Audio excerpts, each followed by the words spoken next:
नमस्कार दोस्तों, welcome to Sambhav education. This is Aryan Shukla. दोस्तों, शाम के 8 बज चुके हैं। जैसा कि आप सब जानते हैं, डेली शाम को 8 बजे स्पेशल रेलवे के लिए क्लास होती है। तो आज की क्लास में हम मॉडल पेपर डिस्कस करेंगे, जिसमें जीके के 50 क्वेश्चन होंगे। सभी लोग क्लास को ध्यान से देखिएगा। जो एक्स्ट्रा फैक्ट आपको बताए जाएं उनको भी ध्यान से सुनिए। रिकॉर्ड परीक्षा में उनसे भी क्वेश्चन पूछे जा सकते हैं। चलिए शुरू करते हैं आज की क्लास। सभी को गुड इवनिंग। इसका आंसर करिएगा क्वेश्चन नंबर फर्स्ट के लिए। इतिहास से संबंधित क्वेश्चन है, अच्छा क्वेश्चन है। अंग महाजनपद की राजधानी बताइएगा। तो सर इसका आंसर करिए। बताइए अंग महाजनपद की राजधानी क्या थी। इसका राइट आंसर क्या होगा दोस्तों? वैशाली, कौशाम्बी, श्रावस्ती या फिर चंपा?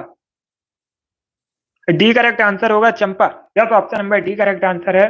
अंग महाजनपद की राजधानी चंपा थी। तो option number D correct answer होगा इसका। बहुत अच्छे।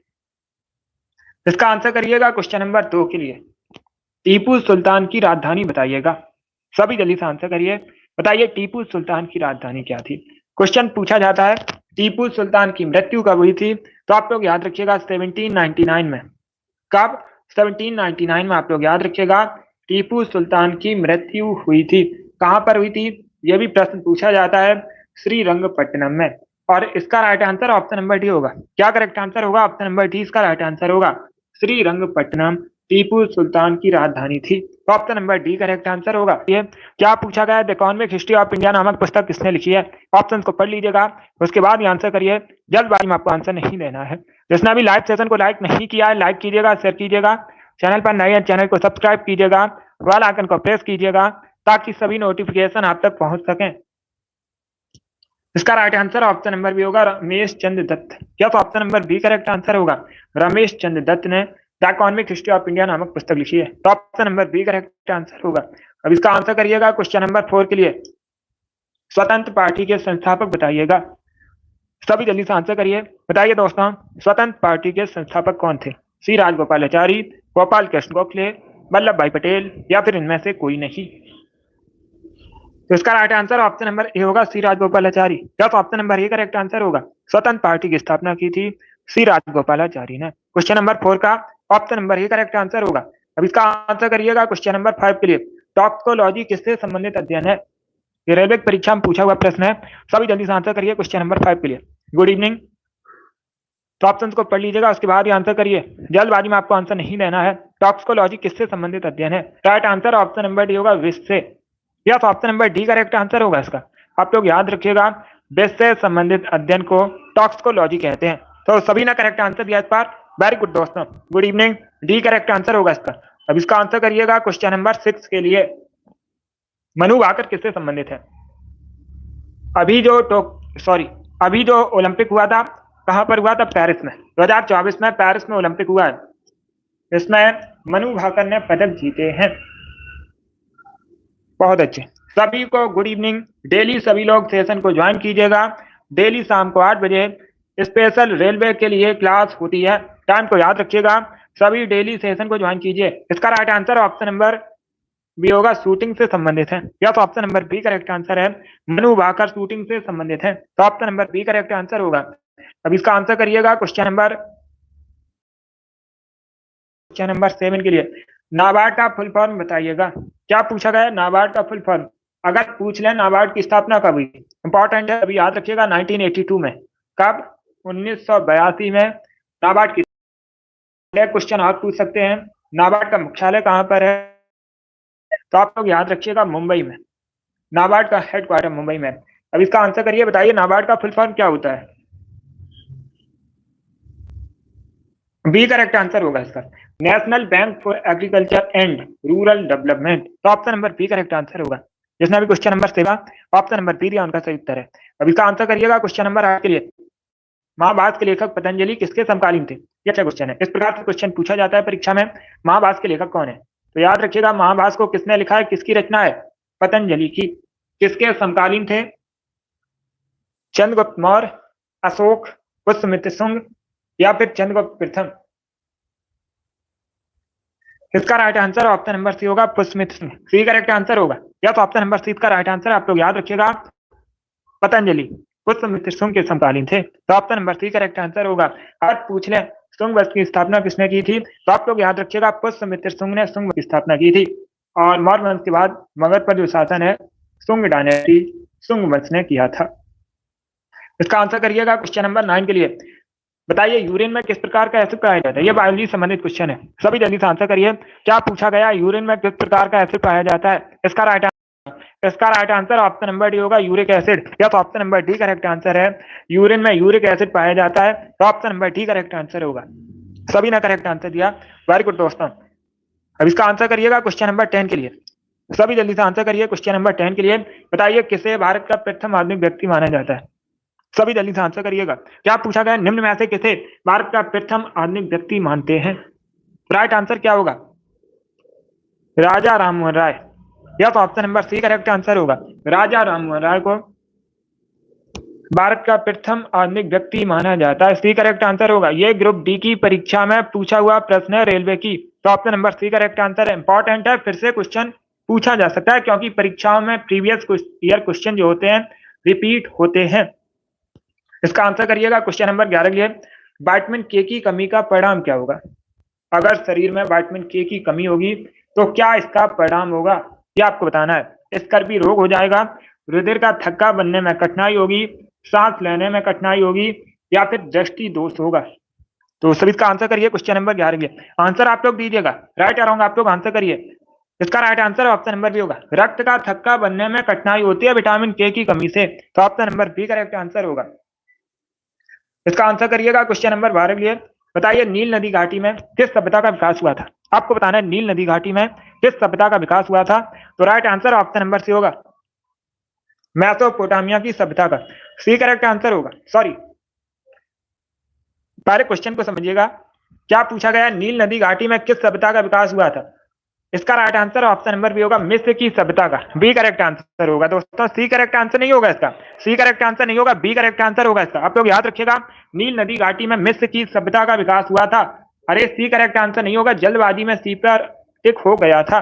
इसका right answer option number B होगा, मिस्र की सभ्यता करेक्ट आंसर होगा। यस, मिस्र की सभ्यता का विकास हुआ था नील नदी घाटी में। अब इसका आंसर करिएगा क्वेश्चन नंबर 13 के लिए। ग्रीन पार्क स्टेडियम कहां पर है? तो सभी इसका आंसर करिएगा। बताइए इसका राइट आंसर क्या होगा? भारत में कहां पर है ग्रीन पार्क स्टेडियम? आंसर करिए और जल्दी से आंसर करिए। राइट आंसर ऑप्शन नंबर ए होगा, कानपुर में। कानपुर कहां पर है? कई बार मैंने आपको बताया, उत्तर प्रदेश में है कानपुर। कानपुर कहां पर? उत्तर प्रदेश में है। चमड़े के उद्योग के लिए प्रसिद्ध है, गंगा नदी के तट पर बसा है। उत्तर भारत का मैनचेस्टर भी कहते हैं कानपुर को। इंपॉर्टेंट है, इसे याद रखिएगा। पूछा जाता है उत्तर भारत का मैनचेस्टर किसे कहा जाता है? कानपुर को कहा जाता है। जो ग्रीन पार्क स्टेडियम है ये कानपुर में है, तो ऑप्शन नंबर इसका राइट आंसर होगा। इसका आंसर करिएगा क्वेश्चन नंबर 14 के लिए। ये सभी टॉप के क्वेश्चन है, इसी प्रकार के क्वेश्चन रेलवे की परीक्षा में पूछे जाते हैं, कोशिश में प्रीवियस ईयर क्वेश्चन भी है। स्वर्ण मंदिर बताइएगा किस झील पर स्थित है? स्वर्ण मंदिर कहां पर है? अमृतसर में है। स्वर्ण मंदिर कहां पर है? पंजाब के अमृतसर में है। स्वर्ण मंदिर जो बना है इसके आसपास एक झील है, उसका नाम आपको बताना है। किस धर्म से संबंधित है ये भी पूछा जाता है, सिख धर्म से संबंधित है। बहुत अच्छे, ए करेक्ट आंसर होगा अमृत सरोवर झील। या तो ऑप्शन नंबर ए इसका राइट आंसर, आप लोग याद रखिएगा। स्वर्ण मंदिर अमृत सरोवर झील पर स्थित है, तो option number A correct answer होगा। बी करेक्ट आंसर नहीं होगा, ए करेक्ट आंसर होगा इसका। इसका आंसर करिएगा क्वेश्चन नंबर 15 के लिए। बताइए दालचीनी मसाला मूलतः कहाँ का है, किस देश का है? मलेशिया, अफगानिस्तान, भूटान या फिर श्रीलंका? तो इसका right answer option number D होगा, श्रीलंका। या तो ऑप्शन नंबर डी इसका राइट आंसर, आप लोग याद रखिएगा। दालचीनी मसाला जो है मूलतः श्रीलंका का है, तो ऑप्शन नंबर डी इसका राइट आंसर होगा। अब इसका आंसर करिएगा क्वेश्चन नंबर 16 के लिए। सभी जल्दी से आंसर करिएगा। बताइए इसका राइट आंसर क्या होगा? राष्ट्रीय खाद्य सुरक्षा अधिनियम निम्न में से किस वर्ष में पारित हुआ था? आपको बताना है जो राष्ट्रीय खाद्य सुरक्षा अधिनियम है ये किस वर्ष पारित हुआ? 2012 में, 2014 में, 2011 में या फिर 2013 में? तो डी करेक्ट आंसर होगा 2013 में। या तो ऑप्शन नंबर डी इसका राइट आंसर, आप लोग याद रखिएगा। राष्ट्रीय खाद्य सुरक्षा अधिनियम 2013 में पारित हुआ था, डी करेक्ट आंसर होगा। अब इसका आंसर करिए क्वेश्चन नंबर 17 के लिए। प्लासी की लड़ाई का मैदान आपको बताना है कहां पर है। आप लोग पहले क्वेश्चन का आंसर करिएगा। बताइए प्लासी की लड़ाई कब हुई थी, प्लासी का युद्ध कब हुआ था, ये पूछा जाता है क्वेश्चन। तो सभी जल्दी से बताइएगा, इसका आंसर बाद में कीजिएगा। पहले बताइए प्लासी का युद्ध कब हुआ था, मैंने आपसे ये क्वेश्चन पूछा, अभी आंसर करिएगा। प्लासी की लड़ाई बताइए कब हुई थी? बहुत अच्छे। सीमा, आपसे एक। वेरी गुड, आपने राइट आंसर दिए हैं। तो आप लोग याद रखिएगा 1757 में। कब? 1757 में प्लासी का युद्ध हुआ था, प्लासी की लड़ाई हुई थी। रिंकू वेरी गुड, आपका भी राइट आंसर है। वर्तमान में इसका मैदान कहां पर है? वेस्ट बंगाल में। तो option number A correct answer होगा इसका। वीर वेरी गुड, आपका भी राइट आंसर है। ए करेक्ट आंसर होगा इसका। चलिए इसका आंसर करिएगा क्वेश्चन नंबर 18 के लिए। बताइए भारत में किसान दिवस कब मनाते हैं? अंजलि वेरी गुड, आपका भी राइट आंसर है। सभी जल्दी से आंसर करिएगा। भारत में किसान दिवस आपको बताना है कब सेलिब्रेट किया जाता है। इसका करेक्ट आंसर क्या होगा? दिवस से संबंधित पूछा जाएगा परीक्षा में एक क्वेश्चन, कन्फर्म एक क्वेश्चन हर शिफ्ट में दिवस से संबंधित पूछा ही जाता है। ए करेक्ट आंसर होगा 23 दिसंबर को। या तो ऑप्शन नंबर ए इसका राइट आंसर, आप लोग याद रखिएगा। प्रति वर्ष 23 दिसंबर को भारत में किसान दिवस सेलिब्रेट किया जाता है, मनाया जाता है। तो ऑप्शन नंबर इसका राइट आंसर होगा। अब इसका आंसर करिएगा। का बगीचा कहते हैं उस राज्य का नाम आपको बताना है जैसे भारत में मसालों का बगीचा कहा जाता है। आंध्र प्रदेश को, केरला को, तमिलनाडु को, या फिर उत्तराखंड को? बी करेक्ट आंसर होगा केरला को। या तो ऑप्शन राइट आंसर है केरल को भारत में मसालों का बगीचा कहते हैं। बी करेक्ट आंसर होगा। अब इसका आंसर करिएगा क्वेश्चन नंबर 20 के लिए। बताइए लाख पक्ष का खिताब किसे दिया गया था? यह भी इतिहास से संबंधित क्वेश्चन है, मिडवाल हिस्ट्री से संबंधित क्वेश्चन है। बताइए इसका राइट आंसर क्या होगा? लाख पक्ष की जो उपाधि है, खिताब किसे दिया गया था? कुतुबुद्दीन ऐबक, इल्तुतमिश, अलाउद्दीन खिलजी, या फिर बलबन? इस प्रकार से ऑप्शन है। इसका राइट आंसर ऑप्शन नंबर ए होगा Qutubuddin Aibak. Yes, A correct answer होगा। कुतुबुद्दीन ऐबक को लाख पक्ष का खिताब दिया गया था। तो 20 क्वेश्चन नंबर का राइट आंसर ऑप्शन नंबर ए होगा। अब इसका आंसर करिएगा क्वेश्चन नंबर 20। बताइए राष्ट्रीय साक्षरता मिशन की शुरुआत कब हुई थी? तो सभी इसका आंसर करिएगा। क्या पूछा गया? राष्ट्रीय साक्षरता मिशन की शुरुआत कब हुई थी? इसका राइट आंसर ऑप्शन नंबर भी होगा 1988 में। यस, बी करेक्ट आंसर होगा 1988 में। आप लोग याद रखिएगा राष्ट्रीय साक्षरता मिशन की शुरुआत हुई थी भारत में। बी करेक्ट आंसर होगा।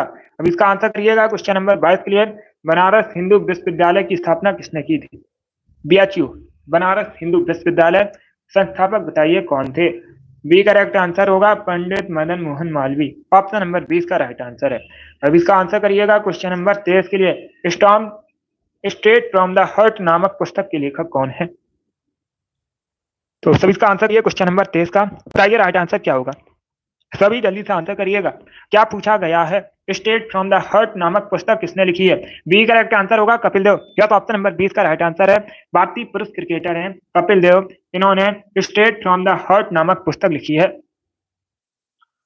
इसका आंसर करिएगा क्वेश्चन नंबर 24 के लिए। बताइए हिंद स्वराज पुस्तक किसके द्वारा लिखी गई है? एनटीपीएससी परीक्षा में पूछा हुआ प्रश्न है। राइट आंसर होगा option number A Mahatma Gandhi. Yes, Mahatma Gandhi ने हिंद स्वराज नामक पुस्तक लिखी है। अब इसका आंसर करिएगा क्वेश्चन नंबर 25 के लिए। बताइए दोस्तों जेट इंजन का आविष्कार किसने किया था? गुड इवनिंग, सभी जल्दी से आंसर करिएगा। क्या पूछा गया? जेट इंजन का आविष्कार किसने किया था? इसका राइट आंसर क्या होगा? इसका राइट आंसर ऑप्शन नंबर भी होगा sir Frank Whittle. Yes, option number 20 का राइट आंसर आप लोग याद रखिएगा। फ्रैंक व्हिटल ने जेट इंजन का आविष्कार किया था। तो option number B correct answer होगा। इसका आंसर करिएगा क्वेश्चन नंबर 26 के लिए। भारतीय संविधान का आपको बताना है भाग 4 का अनुच्छेद 43 किससे संबंधित है? इसका राइट आंसर क्या होगा? यह भी पॉलिटी से संबंधित क्वेश्चन है, अच्छा क्वेश्चन है। तो सभी इसका आंसर करिए, बताइए राइट आंसर क्या होगा? भारतीय संविधान का जो भाग 4 है डीपीएसपी से संबंधित है। अनुच्छेद 43 ये भी डीपीएसपी से संबंधित है। भारतीय संविधान में जो डीपीएसपी है कहां से लिया गया है? आयरलैंड के संविधान से लिया गया है। तो सभी इसका आंसर करिएगा। बताइए इसका राइट आंसर क्या होगा? इसका right answer option number D होगा, सहकारी समितियों से संबंधित है। क्या करेक्ट आंसर होगा? ऑप्शन नंबर डी इसका राइट आंसर है। डी करेक्ट आंसर होगा इसका, सहकारी समितियों से संबंधित है। इसका आंसर करिएगा क्वेश्चन नंबर 27 के लिए। आपको बताना है इम्फाल किस भारतीय राज्य की राजधानी है? बहुत इजी क्वेश्चन है, सभी जल्दी से आंसर करिए। बताइए इसका राइट आंसर क्या होगा? जो इम्फाल है किस भारतीय राज्य की राजधानी है? मणिपुर, त्रिपुरा, नागालैंड या फिर सिक्किम की? आंसर सभी लोग दीजिएगा और जल्दी से आंसर करिएगा। इम्फाल कहाँ की राजधानी है ये पूछा गया है। इसका राइट आंसर ऑप्शन नंबर ए होगा मणिपुर की। यस, इम्फाल मणिपुर की राजधानी है। त्रिपुरा की राजधानी अगरतला है। नागालैंड की राजधानी तो चारों ऑप्शन को आप लोग याद रखिएगा, इंपॉर्टेंट है परीक्षा की दृष्टि से। त्रिपुरा करेक्ट आंसर नहीं होगा, त्रिपुरा की कैपिटल आप लोग याद रखिएगा अगरतला है। ए करेक्ट आंसर होगा मणिपुर। अब इसका आंसर करिएगा क्वेश्चन नंबर 28 के लिए। बताइए विद्युत धारा को मापने के लिए किस यंत्र का प्रयोग किया जाता है? विद्युत धारा को मापने के लिए आपको बताना है किस यंत्र का प्रयोग किया जाता है। धारा मापी, अमीटर, वोल्ट मीटर या फिर इनमें से कोई नहीं। विद्युत धारा को मापने के लिए किस यंत्र का प्रयोग किया जाता है? बी करेक्ट आंसर होगा अमीटर। या तो ऑप्शन नंबर 20 का राइट आंसर है, अमीटर का प्रयोग करते हैं। बी करेक्ट आंसर होगा। अब इसका आंसर करिएगा क्वेश्चन नंबर 29 के लिए। बताइए भारत का प्रवेश द्वार किसे कहते हैं? सब इसका आंसर करिएगा। आपको बताना है भारत का प्रवेश द्वार किसे कहा जाता है। इसका right answer option number C होगा मुंबई को। या सी करेक्ट आंसर होगा।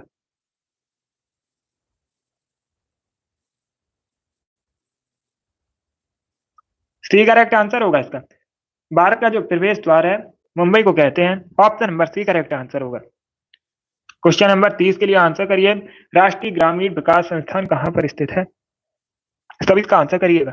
क्या पूछा गया है? राष्ट्रीय ग्रामीण विकास संस्थान आपको बताना है निम्न में से कहां पर स्थित है? देहरादून, हैदराबाद, लखनऊ या फिर नई दिल्ली में? तो इसका right answer option number B होगा, हैदराबाद में। यस, बी करेक्ट आंसर होगा। राष्ट्रीय ग्रामीण विकास संस्थान हैदराबाद में स्थित है। बी करेक्ट आंसर होगा।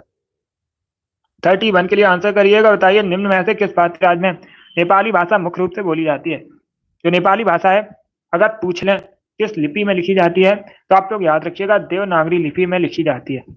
किस लिपि में लिखी जाती है? देवनागरी लिपि में लिखी जाती है। इसके साथ ही याद रखिएगा हिंदी, संस्कृत, मराठी ये सभी भाषाएं देवनागरी लिपि में लिखी जाती हैं। इसका right answer option number B होगा, Sikkim. Yes, B correct answer होगा। नेपाली भाषा मुख्य रूप से सिक्किम में बोली जाती है इनमें से। 32 के लिए आंसर करिए। बताइए जास्कर निम्न में से किसी सहायक नदी है? तो सभी इसका आंसर करिए। बताइए इसका राइट आंसर क्या होगा? जास्कर किसकी सहायक नदी है? ब्यास, सिंध, यमुना या फिर गंगा? इसका right answer option number B होगा, सिंध की। यस, बी करेक्ट आंसर होगा। यस डॉक्टर, इसका right answer option number B होगा, सिंधु करेक्ट आंसर होगा। जास्कर जो है सिंधु की सहायक नदी है। बी करेक्ट आंसर होगा इसका। अब इसका आंसर करिएगा क्वेश्चन नंबर 33 के लिए। बताइए बेतला राष्ट्रीय उद्यान कहां पर? आपको बताना है जो बेतला राष्ट्रीय उद्यान है ये कहां पर है। तो इसका राइट आंसर क्या होगा? ए करेक्ट आंसर होगा, झारखंड में। Yes, A correct answer. आप लोग याद रखिएगा भारत के झारखंड में बेतला राष्ट्रीय उद्यान है। ए करेक्ट आंसर है इसका। अब इसका आंसर करिएगा क्वेश्चन नंबर 34 के लिए। मिनी माता रोग बताइए किसकी वजह से होता है? जो मिनी माता रोग है आपको बताना है किसकी वजह से होता है। सीसा, कैडमियम, जस्ता या फिर पारा? इसका right answer option number D होगा, मरकरी पारा। डी करेक्ट आंसर होगा इसका। अब लोग याद रखिएगा मिनी माता रोग जो है पारा की वजह से होता है। अब इसका आंसर करिएगा क्वेश्चन नंबर 35 के लिए।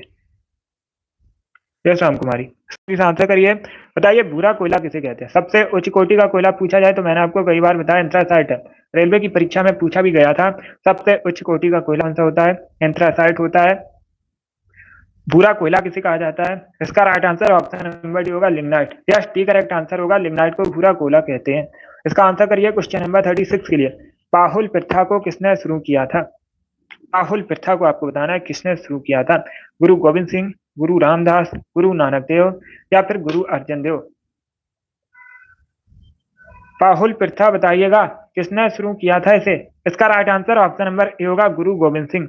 ये सिख धर्म के 10वें गुरु थे। कई बार मैंने आपको बताया भी है, पूछा जाता है सिख धर्म के 10वें गुरु कौन थे? गुरु गोविंद सिंह थे। इन्होंने पाहुल प्रथा को शुरू किया था।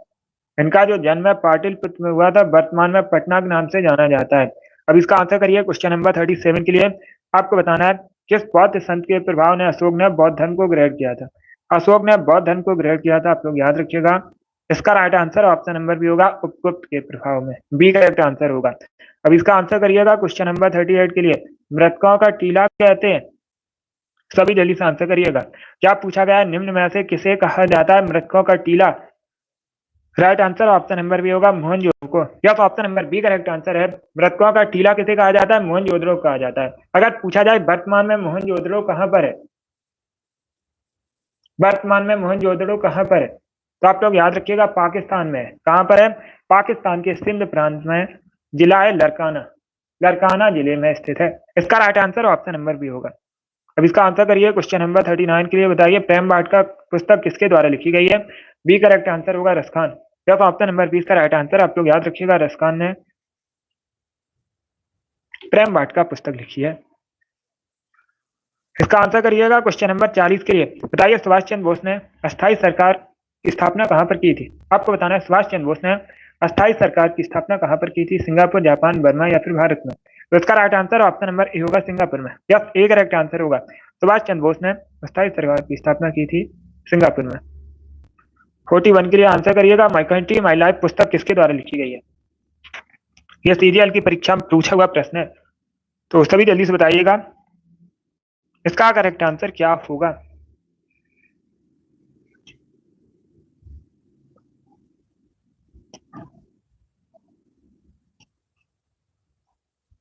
सभी जल्दी से आंसर करिएगा। इसका राइट आंसर होगा option number D, Lal Krishna Advani. D correct answer होगा इसका। या तो ऑप्शन नंबर डी इसका राइट आंसर, आप लोग याद रखिएगा। माई कंट्री माई लाइफ पुस्तक जो है लाल कृष्ण आडवाणी ने लिखी है। 42 के लिए आंसर करिएगा, भारत में रक्षा सेनाओं का कौन होता है? Right answer option number B होगा, प्रेसिडेंट, राष्ट्रपति। यस, भारत में रक्षा सेनाओं का जो सुप्रीम कमांडर है राष्ट्रपति होता है भारत का। बी करेक्ट आंसर होगा। 43 के लिए आंसर करिएगा। बताइए भारत पाकिस्तान के बीच शिमला समझौता कब हुआ था? क्या पूछा गया? भारत पाकिस्तान के मध्य शिमला समझौता कब हुआ था? बी करेक्ट आंसर होगा 1972 में। अब इसका नंबर 44 के लिए, शुंग वंश के पश्चात भारत पर किसने शासन किया था? सातवाहन वंश ने, कुषाण वंश ने, कर्ण वंश ने या फिर गुप्त वंश ने? यह भी इतिहास से संबंधित क्वेश्चन है, एंशिएंट हिस्ट्री से संबंधित क्वेश्चन है। सभी जल्दी से आंसर करिए। बताइए शुंग वंश के पश्चात भारत पर किसने शासन किया था? इसका right answer option number C होगा, कर्ण वंश ने। सी करेक्ट आंसर होगा इसका। सी करेक्ट आंसर होगा, ए करेक्ट आंसर नहीं होगा, सी करेक्ट आंसर होगा। अब इसका आंसर करिएगा क्वेश्चन नंबर के लिए। अंतरराष्ट्रीय बाघ दिवस कब मनाते हैं? भारत में सबसे अधिक बाघों की संख्या कहां पर है? पूछा जाता है ये मध्य प्रदेश में, इसीलिए मध्य प्रदेश को भारत में बाघ राज्य भी कहते हैं। और 29 जुलाई को प्रतिवर्ष अंतरराष्ट्रीय बाघ दिवस मनाते हैं। बी करेक्ट आंसर होगा इसका। 46 के लिए पानी से बर्फ बनना किस प्रकार का परिवर्तन है? इसका राइट आंसर क्या होगा दोस्तों? पानी से बर्फ बनना आपको बताना है किस प्रकार का परिवर्तन है, भौतिक, रासायनिक, जैविक या फिर इनमें से कोई नहीं। तो सभी इसका आंसर करिएगा क्वेश्चन नंबर 46 के लिए। इसका राइट आंसर ऑप्शन नंबर ए होगा, फिजिकल चेंज। क्या? तो option number A correct answer होगा। पानी से बर्फ बनना एक भौतिक परिवर्तन है, तो ऑप्शन नंबर ए इसका राइट आंसर होगा। यस, ए करेक्ट आंसर है। अब इसका आंसर करिएगा क्वेश्चन नंबर 47 के लिए। बताइए माउरी जनजाति निवासी मुख्यतः निम्न में से किस देश में पाए जाते हैं? क्या पूछा गया? जो माउरी जनजाति निवासी है मुख्यतः इनमें से किस देश में पाए जाते हैं? न्यूजीलैंड, जापान, कनाडा या फिर? इसका आंसर करिए क्वेश्चन नंबर 47 के लिए। इसका राइट आंसर ऑप्शन नंबर ए होगा, न्यूजीलैंड में। क्या करेक्ट आंसर है? Option number A correct answer होगा। आप लोग याद रखिएगा, माउरी जनजाति के निवासी जो हैं में पाए जाते हैं, तो option number A correct answer होगा इसका। अब इसका आंसर करिए क्वेश्चन नंबर 48 के लिए। अब आपको बताना है GUI का फुल फॉर्म क्या होता है। तब इसका आंसर करिएगा। बताइए GUI का फुल फॉर्म क्या होता है? ये क्वेश्चन नंबर 48 है। आंसर सभी लोग दीजिएगा और जल्दी से आंसर करिए क्वेश्चन नंबर 48 के लिए। ए करेक्ट आंसर होगा, graphical user interface. Yes, option number ए इसका राइट आंसर है। GUI का फुल फॉर्म होता है ग्राफिकल यूजर इंटरफेस, तो ऑप्शन नंबर ए इसका राइट आंसर है। अब इसका आंसर करिएगा क्वेश्चन नंबर 49 के लिए। बताइए डलहौजी हिल स्टेशन कहाँ पर है? ये चार ऑप्शन आपको दिए गए हैं, निम्न में से कहां पर है डलहौजी हिल स्टेशन? हिमाचल प्रदेश, उत्तराखंड, तमिलनाडु या फिर राजस्थान में? तो सभी इसका आंसर करिएगा। बताइए इसका राइट आंसर क्या होगा? बहुत अच्छे। इसका राइट आंसर ऑप्शन नंबर ए होगा, हिमाचल प्रदेश में। या तो option number A correct answer है, आप लोग याद रखिएगा। भारत के हिमाचल प्रदेश में डलहौजी हिल स्टेशन है, तो option number A correct answer होगा। बहुत अच्छे, ए करेक्ट आंसर होगा इसका। या तो ऑप्शन नंबर इसका राइट आंसर है, हिमाचल प्रदेश करेक्ट आंसर होगा। अब इसका आंसर करिएगा क्वेश्चन नंबर 50 के लिए। आज का लास्ट क्वेश्चन है। बताइए निम्न में से कौन सी धातु हथेली पर पिघल जाती है? उस धातु का नाम आपको बताना है जो हथेली पर पिघल जाती है। पोटेशियम, गैलियम, सोडियम या फिर एल्यूमिनियम। इस प्रकार से ऑप्शन है। इसका right answer option number B होगा गैलियम। बी करेक्ट आंसर होगा। गैलियम जो है ये हथेली पर पिघल जाती है। बी करेक्ट आंसर होगा, एक धातु है गैलियम। इस प्रकार से क्वेश्चन पूछ लेते हैं। गैलियम क्या है? तो एक धातु है। बी करेक्ट आंसर होगा इसका। बहुत अच्छे। चलिए दोस्तों, आज की क्लास में हमने स्पेशल रेलवे की परीक्षाओं के लिए मॉडल पेपर डिस्कस किया, जिसमें जीके के 50 क्वेश्चन थे। आई होप आप सभी को ये प्रश्न समझ आए होंगे। तो क्लास को लाइक कीजिएगा, शेयर कीजिएगा।